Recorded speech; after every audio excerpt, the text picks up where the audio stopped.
In today's video, I'm going to teach you how to delete a Facebook page. Before you begin, make sure you're signed into Facebook and most importantly that you've switched into the specific page profile you want to delete. This is a key part of the process because deleting a page can't be done from your personal profile alone. If you're still using your personal account view, the settings you need may not appear correctly. Once you're on Facebook and using the page profile, go to the menu area and open Settings and Privacy. From there, select Settings. This is where Facebook keeps the more advanced controls for your page, including ownership, permissions, and deletion options. After that, look for Access and Control. This section is where Facebook places actions related to managing or removing a profile or page. Open it, and then choose Delete Page.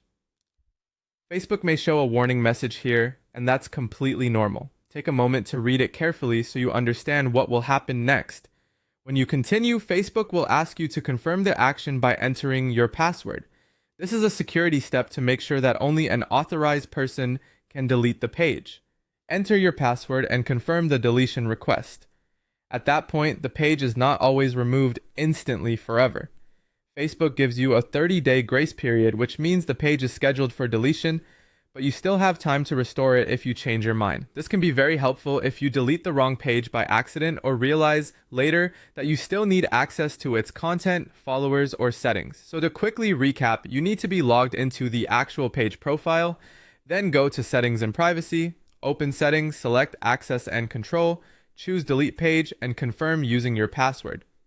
One helpful tip before you finalize anything is to make sure you really want to remove the page, because once the deletion period ends, it may no longer be recoverable.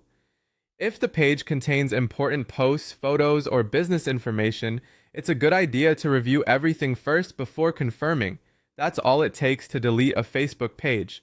Follow those steps carefully and you'll be able to start the deletion process successfully.